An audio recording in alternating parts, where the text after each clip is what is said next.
one park in your neighborhood or your town, and let's say your town sold the swings to a family to use as they please, but they restricted everybody else, so only they used it, unless you owned another piece of the park they wanted to use or paid. Then your families could trade playtime. Would that be fair to the rest of the families in the neighborhood who may not have something to trade, or if they do have something to trade, never had to pay or trade for it before? Public lands public lands are available for us all to work and should and for us all to work and should be shared by the public, especially non-renewable resources.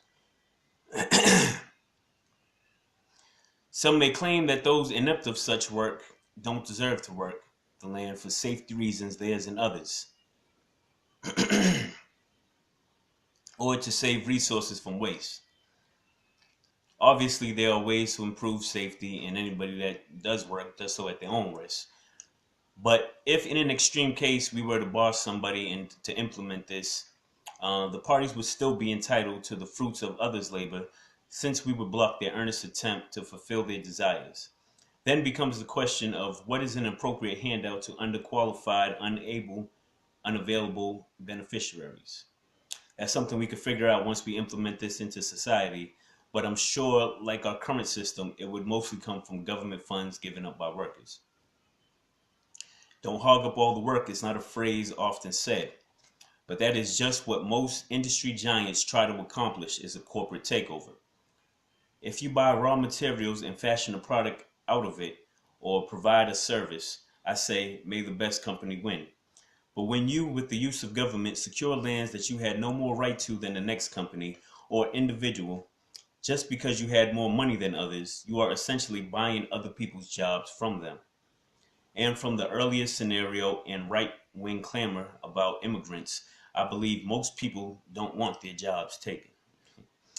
Would you give up work that just consists of labor, gathering, storing, sorting, for more complex work like refining, building, manufacturing, inventing, and so on?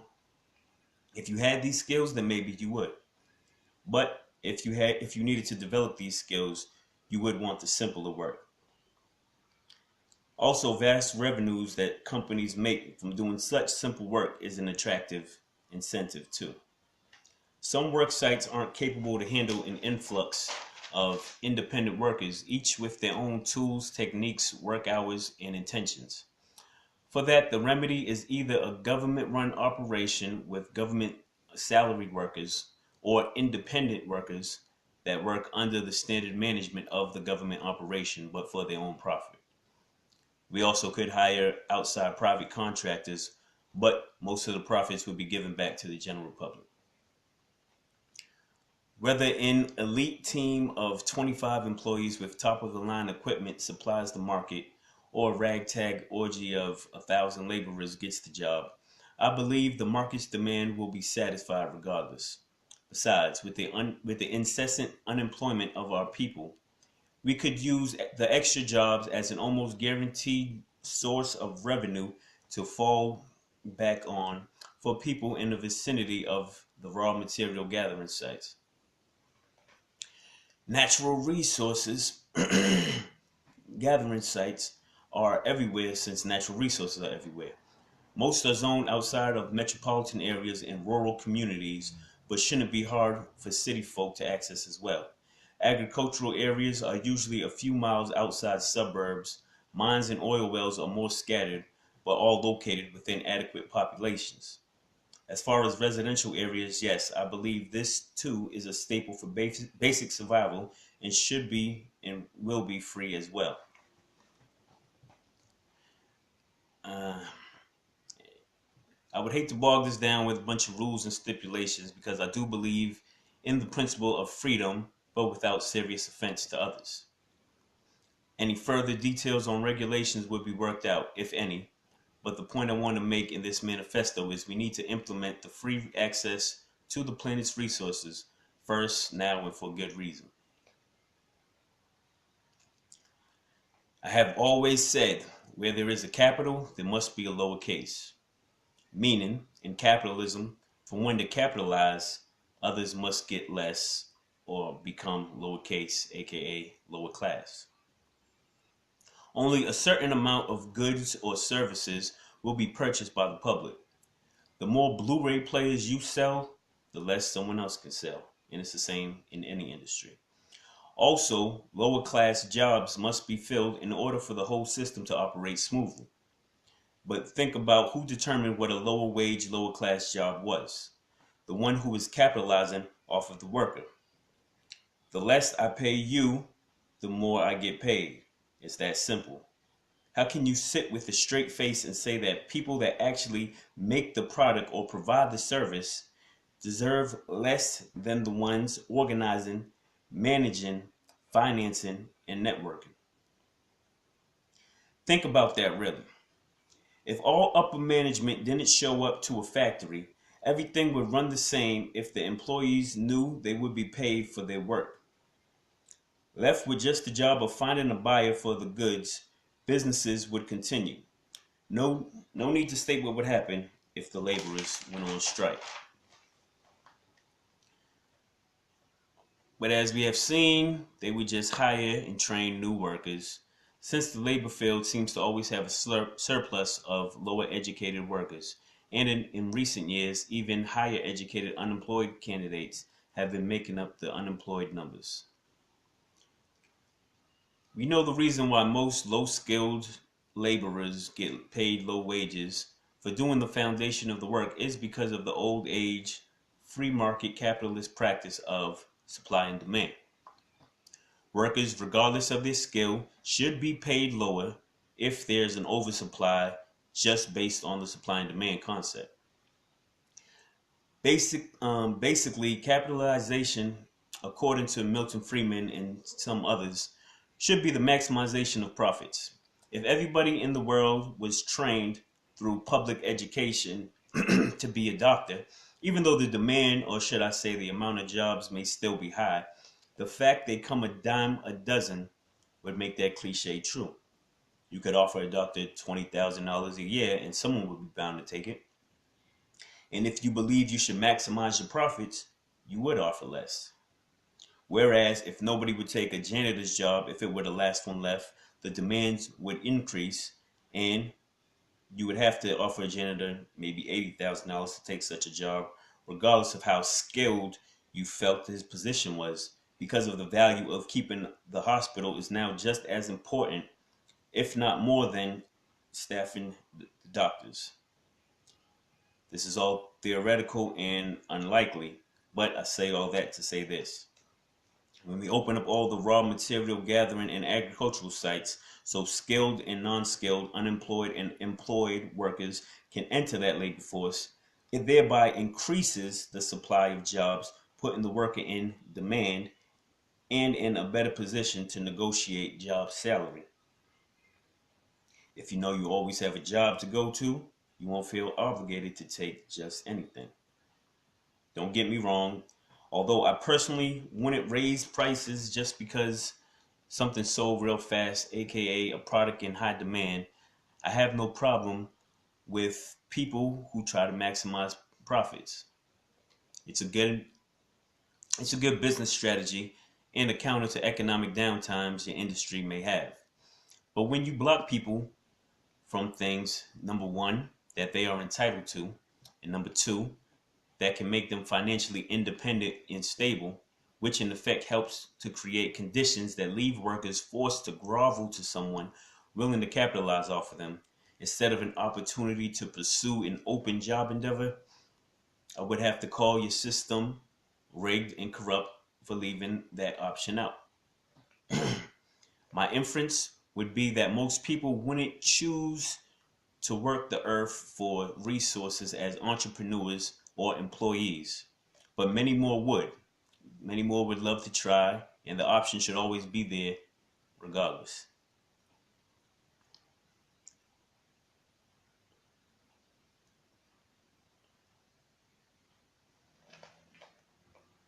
I would even settle for a government takeover of resources management as long as the proceeds went back to the people and jobs were abundant with low requirements. If I take resources from the earth, who am I taking it from and who am I hurting? One may say the landowner, of course. He paid for the land and is entitled to it. Well, in my system, you are entitled to use the land only as it was zoned for. So if it's residential, you build your house and live. If it's commercial, you handle your business. But if a person happened to strike oil on a piece of residential property they own, like the Beverly Hillbillies, um, would it be just for them to benefit solely from the oil on their residence? I say no. First of all, the land will be zoned for residential use, nothing more. Why? Because we can evenly distribute parcels of land that are more or less the same to build homes on, which constitutes fairness and equality in the system. We cannot, however, provide all people with an oil well, a gold deposit, a lake, an aquifer, or whatever, what have you, because of the scarcity of those resources.